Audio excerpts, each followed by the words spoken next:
അസ്സലാമു അലൈക്കും വറഹ്മത്തുള്ളാഹി വബറകാതുഹു. അൽഹംദുലില്ലാഹ്. അല്ലാഹുമ്മ സ്വല്ലി അലാ മുഹമ്മദിൻ വഅലാ ആലി മുഹമ്മദ്. അമ്മാ ബഅദ്. സ്നേഹമുള്ള സഹോദരി സഹോദരന്മാരെ, സുഹൃത്തുക്കളെ, ഇന്ന് ബാങ്കുമായി പല വിധത്തിൽ ആളുകൾക്ക് നിർബന്ധിതമായി ബന്ധപ്പെട്ടുകൊണ്ടിരിക്കേണ്ട ആവശ്യം വരുന്നു. പ്രവാസികളായ ആളുകൾക്കും പല ആളുകൾക്കും ഇന്ന് അവരുടെ സാലറി പോലും നേരിട്ടല്ല ആരും ഇന്ന് ഡീൽ ചെയ്യുന്നത്, ഒക്കെ ബാങ്കുകളിലൂടെയാണ്. അപ്പോൾ ബാങ്കുകളിലൂടെ വരുന്ന അത്തരത്തിലുള്ള ആ അക്കൗണ്ടുകളൊക്കെ ഇന്ന് കറണ്ട് അക്കൗണ്ടുകളായാൽ പലിശ ഇല്ലാത്ത നിലക്കുള്ള കറണ്ട് അക്കൗണ്ടുകളാക്കാൻ പറ്റാവുന്നിടത്തോളം അങ്ങനെ തന്നെ ചെയ്യുക. ഇനി അതൊന്നുമല്ല, ആ വിധത്തിലൊന്നും അല്ലാതെ എങ്ങനെ ശ്രമിച്ചാലും എന്നാലും പലിശയിലൂടെ നിർബന്ധിത സാഹചര്യം, അതാണ് ഞാൻ പറയുന്നത്. എല്ലാവർക്കും ഒരേപോലെ ആവില്ല. എന്നെപ്പോലെ ആവില്ല മറ്റൊരാൾക്ക്, അയാളെപ്പോലെ ആവില്ല വേറൊരു ബിസിനസ്സുകാരൻ, അയാളെപ്പോലെ ആവില്ല മറ്റൊരു വ്യക്തി. അത് ഓരോ വ്യക്തിയും അള്ളയും തമ്മിലുള്ള ഇടപാടാണ്. അയാൾ എത്രത്തോളം ബാങ്കുമായി ബന്ധപ്പെടാൻ അയാൾ നിർബന്ധിതനാണ് എന്നുള്ളത് അയാളാണ് പറയേണ്ടത്. അയാളുടെ അവസ്ഥ അയാൾ റബ്ബിനെ പേടിച്ചുകൊണ്ട് അയാളാണ് തീരുമാനിക്കേണ്ടത്. അങ്ങനത്തെ വിഷയത്തിലാണ് ഞാൻ പറയുന്നത്. കഴിയുന്നത്ര ബാങ്കുമായി ബന്ധപ്പെടാതിരിക്കുകയാണ് വേണ്ടത്. നമ്മെ സംബന്ധിച്ചിടത്തോളം ഇന്ന് ആർക്കും അതിന് കഴിയില്ല. കാരണം ഒരാളുടെ കയ്യിൽ അല്പ പണമുണ്ടെങ്കിൽ അത് വീട്ടിൽ സൂക്ഷിച്ചാൽ മോഷണത്തെ ഭയപ്പെടുന്നു. മറ്റുള്ള പല കാരണങ്ങളാൽ ബാങ്കിൽ ഡെപ്പോസിറ്റ് ചെയ്യേണ്ടി വരുന്നു. നമ്മുടെ സാലറി അതിൽ വരുന്നു, അതല്ലെങ്കിൽ മറ്റു കാര്യങ്ങളാൽ നമ്മൾ ബാങ്കിൽ ഡെപ്പോസിറ്റ് ചെയ്യേണ്ടി വരുന്നു. ഇപ്പോൾ ഇസ്ലാമിക് ബാങ്കുകളല്ലാത്ത മറ്റു ബാങ്കുകളിൽ പോലും കറന്റ് അക്കൗണ്ട് സംവിധാനങ്ങളുണ്ട്. അത് പലിശാധിഷ്ഠിതമല്ല, അഥവാ ബാങ്ക് പലിശാധിഷ്ഠിതമല്ല എന്നല്ല ഞാൻ പറയുന്നത്. പലിശ നമ്മുടേതായ കണക്കിൽ വരാത്ത ആ നിലക്കുള്ള അക്കൗണ്ടുകൾ ഉണ്ടല്ലോ. അത് സാധ്യമാകുന്ന ആളുകൾ അങ്ങനെ തന്നെ ചെയ്യുക. ഇനി ഒരാൾക്ക് അതിനൊന്നും കഴിയില്ല, എല്ലാ അർത്ഥത്തിലും ഇതിങ്ങനെയേ പറ്റൂ, അതാണ് ഞാൻ പറഞ്ഞത്. ഓരോരുത്തർക്കും ഇത് വ്യത്യസ്തമായിരിക്കും. ഞാനാണ് എൻ്റെ റബ്ബുമായി പരലോക വിചാരണ കോടതിയിൽ നിൽക്കേണ്ടത്. അത് ഞാനാണ് തീരുമാനിക്കേണ്ടത്.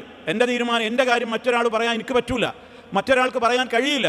അപ്പം അതുകൊണ്ട് അതാണ് ഞാൻ അടിവരയിട്ട് പറയുന്നത്. നിർബന്ധിതമായൊരു സാഹചര്യത്തിൽ നമ്മൾ ആഗ്രഹിച്ചിട്ടില്ല, ആശിച്ചിട്ടില്ല, അത് കിട്ടണമെന്ന് മോഹിച്ച് ഡെപ്പോസിറ്റ് ചെയ്തിട്ടില്ല, ആ വിധത്തിൽ ഒന്നും ആഗ്രഹിക്കാതെ നമ്മുടെ അക്കൗണ്ടിൽ വരുന്ന ഇൻട്രസ്റ്റിൻ്റെ വിഹിതം നമ്മൾ എന്ത് ചെയ്യണം എന്നതിനെക്കുറിച്ച് മാത്രമാണ് ഞാൻ പറയുന്നത്. ഒഴിവാക്കാൻ പറ്റാവുന്ന ഒരു മേഖലയും ഞാൻ നോക്കിയിട്ട് കാണുന്നില്ല. അങ്ങനെ അക്കൗണ്ടിൽ അതുണ്ട് എങ്കിൽ ഞാൻ എന്ത് ചെയ്യണം? നിലവിലുള്ളത് ഒഴിവാക്കിയിട്ട് ഇനി അത് തുടരാതെ എൻ്റെ അക്കൗണ്ട് സേവിങ്സിൽ നിന്ന് മാറ്റിയിട്ട് കറണ്ടിലേക്ക് മാറ്റാനൊക്കുമോ?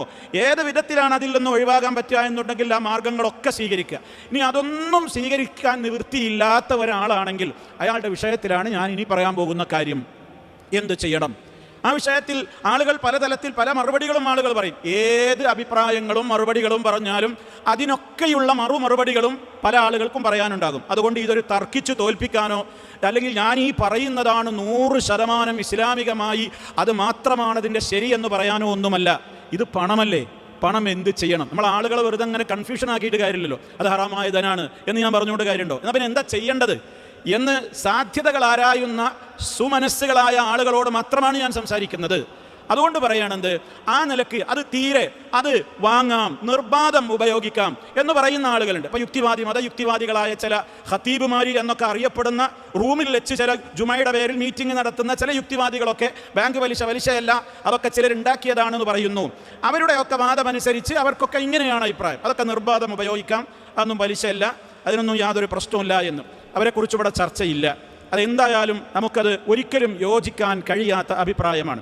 വേറൊരു അഭിപ്രായം ആളുകൾ പറയാൻ എന്താണ്, തീരെ വാങ്ങണ്ട, അത് നമ്മൾ അറിയാൻ വേണ്ട, ബാങ്കിന് വിട്ടുകൊടുക്കാൻ.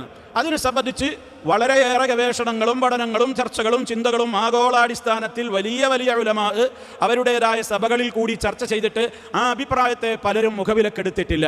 അങ്ങനെ വിട്ടുകൊടുത്തു കഴിഞ്ഞാൽ അത് ഗുരുതരമായ ഒരുപാട് ഭവിഷ്യത്തുകൾ നബി സല്ലല്ലാഹു അലൈഹി വസല്ലമിൻ്റെ കാലഘട്ടത്തിൽ ഉണ്ടായിരുന്നത് പോലെ കേവലം വ്യക്തിയാധിഷ്ഠിതമായ നിലക്കല്ല ഇന്നത്തെ ലോക സ്വിസ് ബാങ്കുകളുടെ ഇടപാടുകളും. അതുപോലെ തന്നെ ബാങ്കുകളാണ്, അതൊന്നും വ്യക്തികളല്ല. അതുകൊണ്ട് തന്നെ കോടിക്കണക്കിനാണ്, അതിലും അപ്പുറമാണ്. അത് ഇസ്ലാമിനെതിരെ ദുരുപയോഗം ചെയ്യാനും അതുപോലെ തന്നെ ബാങ്കുകാർ അവരെടുക്കാനും അല്ലെങ്കിൽ മറ്റേതെങ്കിലും വിധത്തിലൊക്കെ നമ്മളുടേതായ പണം മുഖേന അത് ഉപയോഗപ്പെടുത്താനൊക്കെ സാധ്യതയുള്ളത് കൊണ്ട് അത് കരണീയമല്ല എന്ന വീക്ഷണമാണ് പലരും പുറപ്പെടുവിച്ചിട്ടുള്ളത്. കാരണം നമ്മുടേതായ പണം അവിടെ അക്കൗണ്ടിൽ ഉള്ളത് കൊണ്ടാണ്, അത് മുഖേനയാണ് അവർക്കത് കിട്ടുന്നത്. അതവർ ദുരുപയോഗം ചെയ്യാൻ നമ്മുടെ ഈ അക്കൗണ്ട് ഡീലിംഗ് ആണ് കാരണമായി വരുന്നത്. ഖുർആൻ പറഞ്ഞിട്ടുണ്ട്, വലാ തആവനു അലൽ ഇസ്മി വൽ ഉദ്വാൻ, കുറ്റകരവും പാപകരവും ശത്രുത വളർത്തുന്നതുമായ കാര്യങ്ങൾക്ക് നിങ്ങൾ സഹകാരികളാവരുത് എന്നൊക്കെയുള്ള വീക്ഷണങ്ങളുടെ അടിസ്ഥാനത്തിൽ ആ അഭിപ്രായം പറഞ്ഞിട്ടുള്ള പണ്ഡിതന്മാരുമുണ്ട്. വേറെ ചില ആളുകൾ പറയുന്നത് എന്താണ്, വാങ്ങിയിട്ടാണ് കത്തിച്ച് കളയാൻ, അത് നമ്മൾ നശിപ്പിക്കാൻ, അത് നമുക്ക് ഉപയോഗിക്കേണ്ട. അതെന്തായാലും ശരിയല്ല. കാരണം എന്താ വെച്ചാൽ ഈ പണം എന്ന് പറയുന്നത് ഇത് കള്ള് പോലെ, പൈസ ദിർഹമാവട്ടെ, ഡോളറാവട്ടെ, രൂപയാവട്ടെ, എന്താവട്ടെ, ഇതിനൊരു വാല്യൂ ഉണ്ട്. അത് എനിക്ക് എന്നെ സംബന്ധിച്ചിടത്തോളം ഹറാമായത് ഒരു പന്നിമാംസം ഹറാമായതുപോലെയല്ല. പന്നിമാംസം ആ വസ്തു തന്നെ നിഷിദ്ധമാണ്.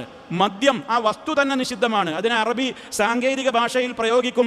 അത് ദാത്തിയായി തന്നെ അത് നജസാണ്, ഹറാമാണ്. അതേ അവസരത്തിൽ ഈ ദിർഹമുകൾ, കറൻസിയൊന്നും അത് നജസോ അല്ലെങ്കിൽ ദാത്തിയായി അതിൻ്റെ തടി പന്നിമാംസം പോലെ, മദ്യം പോലെ, മയക്കുമരുന്ന് പോലെ ആ വിധത്തിലുള്ള ഒരു വസ്തുവിനെ പോലെയുള്ള ഒരു മാലിന്യമല്ല അത്. എന്നിലേക്ക് അത് വന്ന റൂട്ടാണ് എനിക്കത് ഹറാമായി മാറുന്നത്, അല്ലാതെ ആ വസ്തു ആയതുകൊണ്ടല്ല. എനിക്കത് വന്ന റൂട്ട് ശരിയല്ല. അപ്പം അതുകൊണ്ട് അത് എനിക്ക് ഉപയോഗിക്കാൻ പാടില്ല എന്നുള്ളതല്ലാതെ ആ വസ്തുവിനെ തന്നെ അങ്ങ് നശിപ്പിച്ച് കളയലാണ് അതിനുള്ള വഴി എന്നുള്ള അഭിപ്രായം ഏതായിരുന്നാലും കരണീയമല്ല എന്ന അടിസ്ഥാനത്തിൽ പണ്ഡിതന്മാർ അതിനെയും ഏതാണ്ട് തള്ളിക്കളഞ്ഞിരിക്കുകയാണ്. പിന്നെയുള്ള ഒരു അഭിപ്രായമാണ് നമുക്കിനി സമൂഹത്തോട് പറയാനുള്ളത്. എന്താണ്?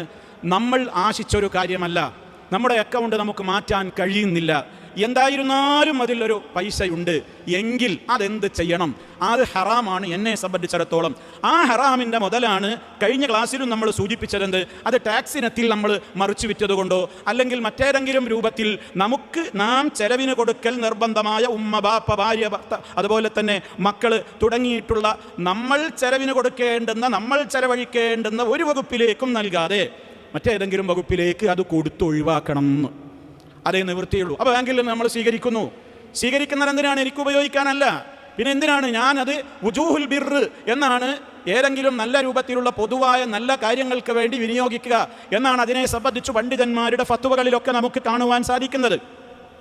അത് പാവപ്പെട്ടവരായ ആളുകൾ അവരുടെ ചികിത്സ, അതുപോലെ തന്നെ അവരുടെ വീട് നിർമ്മാണം, അതേപോലെയുള്ള ഒരുപാട് ഏത് കാര്യങ്ങളുമാവാം ആ നിലക്കുള്ള പാവങ്ങളായ ആളുകളുടെ കാര്യങ്ങളിലേക്കോ ഇനി വ്യക്തികളിലേക്കല്ലാതെ പബ്ലിക്കായിട്ട് ജനങ്ങൾക്ക് ഉപയോഗമുള്ള റോഡുകൾ, അതേപോലെയുള്ള പബ്ലിക് ഉപയോഗത്തിനുള്ള അത്തരം സംവിധാനങ്ങൾ, ആ വിധത്തിലും നമുക്കതിനെ ഉപയോഗിക്കാം. അങ്ങനെ ഉപയോഗിക്കുമ്പോൾ തന്നെയും നമുക്കതിൻ്റെ ഒരു ധർമ്മം ചെയ്ത കൂലി നമുക്ക് പ്രതീക്ഷിക്കാമോ? ഇല്ല. കാരണം എന്താണ്? ഇത് സ്വതഖയല്ല. കാരണം നബി സല്ലല്ലാഹു അലൈഹി വസല്ലം പഠിപ്പിച്ചിട്ടുണ്ട്, ഇന്നല്ലാഹ ത്വയ്യിബുൻ ലാ യഖ്ബലു ഇല്ലാ ത്വയ്യിബ. അള്ളാഹു സുബ്ഹാനഹു വ തആല ശുദ്ധനാണ്, പരിശുദ്ധവാനാണ് റബ്ബ്. പരിശുദ്ധമായതല്ലാതെ അവൻ സ്വീകരിക്കുകയില്ല. കഴിഞ്ഞ ക്ലാസ്സിലും നമ്മൾ പറഞ്ഞിട്ടുണ്ട്, ഹലാലായ സമ്പാദ്യത്തിൽ നിന്ന് ധർമ്മം ചെയ്താലേ അള്ളാഹു സ്വീകരിക്കുകയുള്ളൂ എന്ന്. അങ്ങനെ കസ്ബുൻ ത്വയ്യിബായ സമ്പാദ്യത്തിൽ നിന്ന് ഒരാൾ ചെലവഴിച്ചാലാണ്, ഒരു കാരക്കയുടെ ചീന്താണ് ഒരാൾ ധർമ്മം ചെയ്യുന്നതെങ്കിലും അള്ളാഹു അത് വളരെ നന്ദിയോടെ സ്വീകരിച്ച് പർവ്വത സമാനമായ നിലക്കതിനെ വളർത്തി വലുതാക്കി നമുക്ക് തിരിച്ചു തരുമെന്ന് കഴിഞ്ഞ ക്ലാസ്സിൽ നമ്മൾ മനസ്സിലാക്കുകയുണ്ടായിട്ടുണ്ട്. അവിടെ നബി സല്ലല്ലാഹു അലൈഹി വസല്ലം പറഞ്ഞത് മിൻ കസ്ബിൻ ത്വയ്യിബിൻ എന്നാണ്. അപ്പോൾ ത്വയ്യിബായ സമ്പാദ്യമായിരിക്കണം. അത് എന്നെ സംബന്ധിച്ചിടത്തോളം ആ നിയമം അതാണ് നമ്മൾ അതിൽ നോക്കേണ്ടത്. അപ്പോൾ എനിക്കത് ഹലാലല്ല, എനിക്കത് ഉപയോഗിക്കാൻ പറ്റില്ല, ഞാൻ ചെലവഴിക്കേണ്ടുന്ന ഒരു മേഖലയിലേക്കും അത് കൊടുക്കാനും പറ്റില്ല. ആ നിലക്കുള്ള പബ്ലിക്കായ കാര്യങ്ങളിലേക്കാണ് നമ്മളത് ഉപയോഗപ്പെടുത്തേണ്ടത്. അതുകൊണ്ട് തന്നെ അതിന് സ്വതക്കയുടെ പുണ്യം ഞാൻ പ്രതീക്ഷിച്ചിട്ട് കാര്യമില്ല, സ്വതക്കയുടെ പുണ്യം അതുകൊണ്ട് ലഭിക്കുകയുമില്ല. എന്നാൽ പിന്നെ ഒരു പ്രതിഫലവും നമുക്കതുകൊണ്ട് കിട്ടൂലേ? നമുക്ക് അള്ളാഹുവിൻ്റെ മുമ്പിൽ നമുക്ക് പറയാവുന്ന, അല്ലെങ്കിൽ നമുക്ക് ആശിക്കാവുന്ന, ആഗ്രഹിക്കാവുന്ന ഒരു പ്രധാനപ്പെട്ട കാര്യം എന്താണ്? എന്തിനാ ഞാനതെടുത്ത് ഒഴിവാക്കുന്നത്? എനിക്ക് പണത്തോട് ആർത്തിയില്ലാഞ്ഞിട്ടാണോ? എനിക്ക് പണത്തിൻ്റെ ആവശ്യമല്ലേ? എനിക്കെന്താണ് ആ ധനം ഉപയോഗപ്പെടുത്താൻ വഴികളില്ലാഞ്ഞിട്ടാണോ? അതൊക്കെ ആയിട്ടും ഞാൻ എന്തുകൊണ്ട് അതിൽ സൂക്ഷ്മത കാണിക്കുന്നു? അതെൻ്റെ റബ്ബിനെ പേടിച്ചിട്ടാണ് ഞാനത് ചെയ്യുന്നത്. അപ്പം എൻ്റെ റബ്ബിനെ പേടിച്ച് എനിക്കെടുത്ത് ഉപയോഗിക്കാവുന്ന ഒരു സംഗതി എൻ്റെ റബ്ബിനത് ഇഷ്ടമല്ലല്ലോ എന്ന എൻ്റെ കരുത്തിൽ ഞാനത് ഒഴിവാക്കിയാൽ അതിനെനിക്കൊരു കൂലി അല്ലാഹു തആല തരുമല്ലോ. കാരണം അതെൻ്റെ സൂക്ഷ്മതയല്ലേ, അതെൻ്റെ തഖ്വയല്ലേ. വമൻ യത്തഖില്ലാഹ യജ്അൽ ലഹു മഖ്റജ. ആരെങ്കിലും അള്ളാഹുവിനെ സൂക്ഷിച്ചുകൊണ്ട് ഒരു കാര്യത്തിൽ സൂക്ഷ്മത പുലർത്തുന്നുവെങ്കിൽ അവൻ്റേതായ പ്രയാസങ്ങളിൽ റബ്ബവനെ കുടുക്കാതെ, ഏത് കുടുക്കുകളിൽ നിന്നും പ്രയാസങ്ങളിൽ നിന്നും ഒരു എക്സിറ്റ് അവന് നൽകുമെന്ന് ഖുർആൻ തന്നെ പറഞ്ഞതല്ലേ. വമൻ യത്തഖില്ലാഹ യജ്അൽ ലഹു മിൻ അംരിഹി യുസ്റ. ആരെങ്കിലും അള്ളാഹുവിനെ സൂക്ഷിക്കുന്നുവെങ്കിൽ അവൻ്റെ കാര്യങ്ങളിലൊക്കെ അവന് അള്ളാഹു ഞെരുക്കങ്ങളിൽ നിന്നൊക്കെ ഒരു എളുപ്പം നൽകും എന്നും അള്ളാഹു തആല പറഞ്ഞതല്ലേ. മാത്രമല്ല അള്ളാഹുവിനെ ഭയപ്പെട്ടുകൊണ്ട് നമ്മളൊരു കാര്യം വേണ്ടാന്ന് വെക്കുമ്പോൾ അതിലൊരു ബറക്കത്തില്ലേ. അപ്പം അങ്ങനെയൊക്കെ പ്രതീക്ഷിക്കുക എന്നതല്ലാതെ ഞാനൊരു സ്വതക്ക ചെയ്തു, ഞാനൊരു നല്ല കാര്യം ചെയ്തു എന്നുള്ള നിലക്ക് നമുക്കതിൽ ഗുണമൊന്നും പ്രതീക്ഷിക്കാനില്ല. ഇത് പറയുമ്പോൾ മറിച്ചൊരു ചോദ്യം ആളുകൾ ചോദിക്കും, അത് ശരി, എന്നാൽ പിന്നെ അങ്ങനെയാണെങ്കിൽ നല്ല പരിപാടിയല്ലേ, ആ ഉദ്ദേശത്തിൽ നമുക്ക് ബാങ്കിൽ അങ്ങോട്ട് ഡെപ്പോസിറ്റ് ഇട്ടൂടെ, സേവിങ്സ് തന്നെ തുടർന്നൂടെ, പിന്നെ ഇതിനാ കറണ്ട് ആക്കുമ്പോൾ പിന്നെ ഒന്നും കിട്ടൂലല്ലോ, എന്നാൽ പിന്നെ കിട്ടുന്നത് നാട്ടിൽ ഏതെങ്കിലും സാധുക്കൾക്ക് കിട്ടിക്കൂടെ? അങ്ങനെയുള്ള ഉദ്ദേശാർത്ഥം നിങ്ങൾ ബാങ്ക് അക്കൗണ്ടിൽ ചേരാൻ തന്നെ പാടില്ല. എന്ത്? അത് അടിവരയിട്ട് പറയാണ്. എന്നാൽ പാവങ്ങളെ സഹായിക്കാലോ എനിക്ക്, എൻ്റെ ലക്ഷക്കണക്കിന് അക്കൗണ്ട് ബാങ്കിൽ ഇങ്ങനെ കിടക്കട്ടെ, അതിൻ്റെ പലിശ കിട്ടുന്നത് ഞാനിങ്ങനെ കൊടുത്തോളാം, അതൊരു നല്ല കാര്യമില്ല, ഇനി എനിക്ക് കൂലിട്ടിയില്ലെങ്കിലും സമൂഹത്തിന് കാര്യം കിട്ടൂലേ, ആ ഉദ്ദേശത്തിലൊന്നും വെക്കാൻ പറ്റൂല. അതിനൊന്നും വേണ്ടിയിട്ട് ഞാനതങ്ങനെ ബാങ്കിലിട്ട് അതിൻ്റെ പലിശ അങ്ങനെ സ്വീകരിച്ച് കൊടുക്കാനും പറ്റില്ല. നമ്മളടുത്തുള്ള സാധനം ഒഴിവാക്കേണ്ട കാര്യമാണ് പറയുന്നത്. അതുകൊണ്ടാണ് ഞാൻ പറയുന്നത്, ഇത് തുടർച്ചയായിട്ട് ഇങ്ങനെ നിലനിൽക്കുന്നൊരു കാര്യമായിട്ട് കൊണ്ടുപോകാനല്ല, ഇത് അവസാനിപ്പിക്കാൻ വല്ല വഴിയുണ്ടെങ്കിൽ അത് ചെയ്യണം. ഉള്ളത് ഒഴിവാക്കാനുള്ള കാര്യമാണ് പറയുന്നത്. ഇനി അതല്ല, ഒരു നിവൃത്തികേട് കൊണ്ട് ഇതിങ്ങനെ സംഭവിക്കുന്നതാണ്. ഞാൻ തുടക്കത്തിൽ പറഞ്ഞു, ഒരു നിവൃത്തിയില്ല, അങ്ങനെ വന്നേ പറ്റൂ. അതാണ് എൻ്റെ ഒരു സിറ്റുവേഷൻ, എൻ്റെ സാഹചര്യമെങ്കിൽ ഞാൻ അത് പിന്നെ എടുത്തിട്ട് ഈ വിധത്തിൽ ഏതെങ്കിലും നിലക്ക് ഉപയോഗപ്പെടുത്തുക. അതേപോലെ തന്നെ പിന്നെ പലിശ കൊണ്ട് പ്രയാസപ്പെടുന്ന മുള്ളുകൊണ്ട് പരിഹാരം ചെയ്യുക എന്ന് പറഞ്ഞതുപോലെ ബാങ്കിൽ ജപ്തി നേരിടുന്ന ആളുകൾക്ക് കൊടുത്തുകൂടെ? പലിശയുടേതായ കാര്യങ്ങൾ കൊണ്ട് കഷ്ടപ്പെടുന്ന ആളുകളെ നോക്കിയിട്ട് അവർക്ക് പലിശ അടക്കാൻ വേണ്ടി നമ്മളുടെ അക്കൗണ്ടിലുള്ള പലിശ അവർക്കാണ് കൊടുത്തൂടെ? കൊടുക്കുകയൊക്കെ ചെയ്യുക. പക്ഷേ എന്ത് ചെയ്യണം? നന്നായി പരിശോധിക്കണം. ഇയാളിതെങ്ങനെ പലിശക്ക് ലോൺ എടുത്തു? ഇയാളുടെ സാഹചര്യം എന്താണ്? അയാൾ കുടുങ്ങിയതാണോ? കുടുങ്ങിയ ഘട്ടത്തിൽ അയാൾ അങ്ങനെ ചെയ്യേണ്ടി വന്നതാണോ? അങ്ങനത്തെ ആളുകളൊക്കെ ജപ്തി നേരിടുകയാണെങ്കിൽ, പ്രയാസപ്പെടുകയാണെങ്കിലൊക്കെ സഹായിക്കുക. അതല്ലാതെ പരന്ന നിലക്ക് എനിക്കിങ്ങനെ വിവരം കിട്ടുകയാണെന്ത്, എനിക്കിഞ്ഞി ലോൺ എടുക്കാനേ, അത് നാട്ടിലെ കുറച്ച് ആൾക്കാരുണ്ട്, ഓരെന്തായാലും എന്നെ സഹായിക്കും, കാരണം അവർക്കൊക്കെ നല്ല അക്കൗണ്ട് ഉണ്ട്, അതുകൊണ്ട് ഞാൻ എന്തായാലും പ്രയാസപ്പെടുന്നില്ല, ഇനി എടുക്കന്നെ. ഒരു പുതിയൊരു വേറെ വാഹനം വേണം, ആ വാഹനം എടുക്കുക. അതേപോലെ തന്നെ കല്യാണം ഉഷാറായി നടത്തണം, ലോൺ എടുക്കന്നെ. വേറൊന്നും കൂടി പുതുക്കിപ്പണിയണം, അപ്പോൾ ലോൺ എടുക്കന്നെ. ഇങ്ങനെ അത്യാവശ്യത്തിനല്ലാതെ, ആവശ്യങ്ങൾക്ക് പോലുമല്ലാതെ അനാവശ്യങ്ങൾക്ക് വേണ്ടി ഇഷ്ടം പോലെ അങ്ങനെ കിട്ടിക്കണ്ടാൽ അവരിങ്ങനെ വിചാരിക്കുന്നത്, അതിപ്പോൾ ഞാൻ ലോൺ എടുത്താലും പരിഹരിക്കാൻ ഇഷ്ടം പോലെ കുറേ ആൾക്കാർ നമ്മളെ യൂണിറ്റിലും പലയിടത്തൊക്കെ ഉണ്ട്, അതൊക്കെ എവിടുന്നെങ്കിലും ആയിട്ട് എൻ്റെ കാര്യങ്ങൾ അങ്ങനെ നടന്നു പോകും എന്ന ഏതെങ്കിലും ഒരു പ്രോത്സാഹനം വരുന്ന വിധത്തിലാണെങ്കിൽ ആ ഡോർ ക്ലോസ്ഡ്, കൊടുക്കാനേ പാടില്ല. അതും നമ്മൾ പറയുന്നതൊക്കെ ആദ്യം തൊട്ട് ഇപ്പോഴും ഞാൻ ഓർമ്മപ്പെടുത്തണേ, ഇല്ലാ മളുതുരിർത്തും അലൈഹി എന്ന് ഖുർആൻ പറഞ്ഞിട്ടുണ്ട്. അള്ളാഹു നമുക്ക് നിഷിദ്ധമാക്കിയതൊക്കെ പറഞ്ഞു തന്നിട്ടുണ്ട്.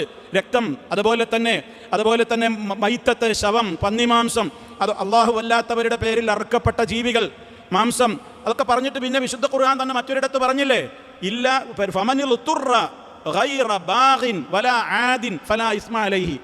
ഒരാൾക്ക് വളരെ നിർബന്ധിതമായ സാഹചര്യമാണ്. അപ്പോൾ പലിശ വാങ്ങുന്നത് പോലെയല്ല പലിശ കൊടുക്കൽ. ചിലപ്പോൾ നിർബന്ധിത സാഹചര്യം. എന്തായി നിർബന്ധിത സാഹചര്യം? നിർബന്ധിത സാഹചര്യം എന്നുള്ളത് നമ്മളിങ്ങനെ വലിച്ചു നീട്ടേണ്ടെന്നൊരു റബ്ബർ ബാൻഡൊന്നും അല്ലത്. അതിൻ്റെ വിശാലമായ വരക്കാൻ പറ്റൂല. നിർബന്ധിത സാഹചര്യം എന്ന് പറയാൻ എൻ്റെ ജീവൻ അപകടത്തിലാകും, എനിക്ക് മുന്നോട്ട് പോകാൻ പറ്റൂല. അല്ലാതെ ഇപ്പം നിർബന്ധിത സാഹചര്യം എന്ന് ആർക്കും എന്തും പറഞ്ഞൂടെ? എനിക്ക് എൻ്റെ എന്ത് ആവശ്യം വന്നാലും ഞാൻ പറയും അതിൻ്റെ നിർബന്ധിത സാഹചര്യമാണ്. അതൊന്നും ഇസ്ലാം പറഞ്ഞ ലറൂറത്തല്ല. അതാണ് ഞാൻ പറയുന്നത്. എനിക്ക് മരിച്ചു പോകണം, ഞാൻ എൻ്റെ റബ്ബിൻ്റെ കോടതിയിൽ പറയേണ്ട കണക്കാണ്, ഇത് മാലോകരുടെ ബോധ്യപ്പെടുത്തേണ്ട കാര്യമൊന്നുമല്ല എന്ന് എനിക്ക് നല്ല ബോധ്യത്തോടെ എനിക്ക് തോന്നുകയാണ്. ഒരു മനുഷ്യൻ എന്നെ സഹായിക്കല്ല, ഈ പ്രശ്നത്തിൽ ഞാൻ അകപ്പെട്ട് എനിക്കിതിപ്പോൾ കടം ആരും തന്നിട്ടില്ലെങ്കിൽ ഞാൻ ജയിലിലാകും, അല്ലെങ്കിൽ എൻ്റെ കുട്ടികൾക്ക് പ്രയാസമുണ്ട്, അങ്ങേയറ്റത്തെ പ്രയാസം എന്നാണ് ഞാൻ പറയുന്നത്. അതല്ലാത്ത നിലക്കുള്ള പ്രയാസങ്ങളല്ല. ഇന്ന് സൗകര്യവർദ്ധനവിന് വേണ്ടിയിട്ടാണ് ആളുകൾ ലോൺ എടുക്കുന്നത്, അത്യാവശ്യത്തിനല്ല, സൗകര്യവർദ്ധനവിന്. എനിക്കുള്ള സൗകര്യമൊക്കെ ഉണ്ട്, അതൊന്നും വർദ്ധിപ്പിക്കാനാണ്. അതൊന്നും ഈ പറഞ്ഞതിൽ പെടൂല, പലിശയുടെ വകുപ്പിലേ പെടൂല. അതുകൊണ്ട് അത്രയും നിർബന്ധിതമായ സാഹചര്യത്തിൽ ഒരാൾക്ക് അങ്ങനെ എടുക്കേണ്ടി വന്നു. അങ്ങനെയുള്ള ആളുകളെയൊക്കെ സഹായിക്കുന്ന ഫണ്ടുകളിലേക്കും നൽകാം. അതൊരു പ്രോത്സാഹനമായി മാറാൻ പാടില്ല. ഇതൊക്കെയാണ് ആ വിഷയത്തിൽ നമുക്ക് ചെയ്യാവുന്ന ഒരു സംഗതി. അതേ നമുക്ക് നിവൃത്തിയുള്ളൂ. നമുക്ക് പറ്റാത്തത് എങ്ങനെ വേറൊരാൾക്ക് പറ്റുക? എനിക്കത് വന്ന ഇൻകം വന്ന വഴി ഹലാലല്ലാത്തത് കൊണ്ട് എനിക്കത് പറ്റൂല. ആ വസ്തു നിഷിദ്ധമല്ലല്ലോ, അതുകൊണ്ട് വേറൊരാൾക്കത് കൊടുക്കുന്നതിന് തെറ്റില്ല. അപ്പം മൂക്കിലഹു നില്ലിൽ പെടൂലേ? നിങ്ങളല്ലേ കഴിഞ്ഞ ക്ലാസ്സിൽ പറഞ്ഞത്, ലഅന റസൂലുള്ളാഹി സ്വല്ലല്ലാഹു അലൈഹി വസല്ലം ആക്കില റിബ, ഭക്ഷിക്കുന്നവൻ, പലിശ ഭുജിക്കുന്നവനോ, മൂക്കിലഹു, അത് തീറ്റിക്കുന്നവൻ. അപ്പം നിങ്ങൾ പാവങ്ങളെ തീറ്റിക്കല്ലേ? അതാ ഞാൻ പറയുന്നത്. നമ്മളിത് അവരെ തീറ്റിക്കാൻ വേണ്ടി ബാങ്കിലിട്ടിട്ട് പലിശ വാങ്ങിയിട്ട് കൊടുക്കല്ല. ഇതെൻ്റെ കയ്യിലുള്ള എനിക്ക് അനുവദനീയമല്ലാത്ത ഒരു ഹറാമായ വസ്തു, ഇത് കടലിൽ കൊണ്ടുപോയിട്ട് എറിയാൻ പറ്റുമോ? ഇത് കത്തിക്കാൻ പറ്റുമോ? ആർക്കെങ്കിലും ഉപയോഗപ്പെടട്ടെ എന്നുള്ള നിലയ്ക്ക് ഹറാമായ ഒരു മുതലിൽ നിന്ന് ഞാൻ എൻ്റെ ബാധ്യത ഒഴിവാക്കുന്ന രീതി മാത്രമാണ് ഈ പറയുന്നത്. ഇതിൽ നിന്ന് കാര്യങ്ങൾ മനസ്സിലായിട്ടുണ്ടാകും എന്നാണ് ഞാൻ മനസ്സിലാക്കുന്നത്. പിന്നെ ഇത് തർക്കിച്ച് അതല്ലെങ്കിൽ നമ്മളെ ഉത്തരം മുട്ടിക്കാൻ വേണ്ടി അങ്ങനെയാണെങ്കിൽ എന്നാൽ പിന്നെ എങ്ങനെ ആയിക്കൂടെ, ഇങ്ങനെയാണെങ്കിൽ അങ്ങനെ ആയിക്കൂടെ, ഇതിൽ പഴുതില്ല. ഞാൻ ആമുഖത്തിലേ പറഞ്ഞു, ഇതൊരു അവസാന വാക്കോ അല്ലെങ്കിൽ ഇങ്ങനെയേ ചെയ്തോളൂ എന്നൊന്നും ഈ പറയുന്നതിനർത്ഥമല്ല. ഇത്രയേ ഇതിലൊക്കെ പ്രായോഗികമായി മഹാന്മാരായ വലിയ ഉലമാക്കൾ ദിവസങ്ങളോളം മാസങ്ങളോളം ഒക്കെ വലിയ സഭകൾ കൂടി അവർ പ്രമാണങ്ങൾ വെച്ച് ചർച്ച ചെയ്തതിൻ്റെ അടിസ്ഥാനത്തിൽ ഈ രൂപത്തിലുള്ള നിഗമനങ്ങളിലൊക്കെ അവരും എത്തിച്ചേർന്നിട്ടുള്ളൂ. വല്ലാഹു അഅലമു ബിസ്സവാബ്. യഥാർത്ഥം അള്ളാഹുവിന് മാത്രമേ അറിയുകയുള്ളൂ.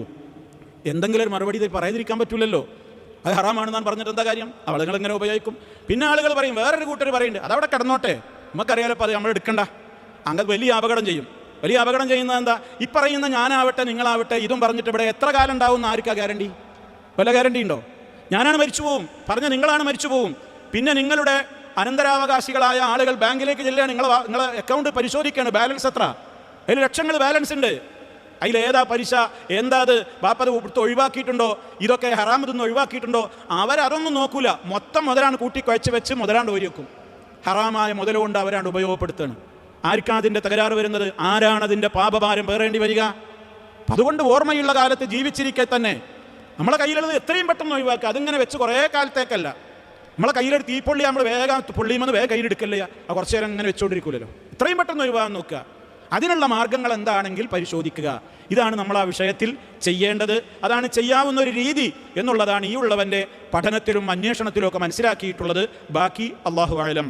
അല്ലാഹു സുബ്ഹാനഹു വ തആല നാഫിആയ ഇൽമിനെ നൽകി നമ്മെ എല്ലാവരെയും അനുഗ്രഹിക്കുമാറാകട്ടെ. മാരകമായ രോഗങ്ങളിൽ നിന്ന് നമ്മെ എല്ലാവരെയും കാത്തുരക്ഷിക്കുമാറാകട്ടെ. നമ്മിലെ രോഗികൾക്കെല്ലാം അല്ലാഹു പരിപൂർണമായും ശിഫ നൽകി അനുഗ്രഹിക്കുമാറാകട്ടെ. അല്ലാഹുമ്മ ഗ്ഫിർ ലിൽ മുഅ്മിനീന വൽ മുഅ്മിനാത്ത് വൽ മുസ്ലിമീന വൽ മുസ്ലിമാത്ത് അൽ അഹ്യാഇ മിൻഹും വൽ അംവാത്ത്. അല്ലാഹുമ്മ അജിർനാ വഅജിർ വാലിദീന മിനൻ നാർ. അല്ലാഹുമ്മ ഇജ്അൽ ഹാദൽ ബലദ ആമിനൻ മുത്മഇന്നാ വസായിറ ബിലാദിൽ ആലമീൻ. റബ്ബനാ തഖബ്ബൽ മിന്നാ ഇന്നക അൻതസ് സമീഉൽ അലീം. അല്ലാഹുമ്മ സ്വല്ലി അലാ മുഹമ്മദിൻ വഅലാ ആലി മുഹമ്മദ്. സുബ്ഹാനക اللهم وبحمدك أشهد أن لا إله إلا أنت أستغفرك وأتوب إليك.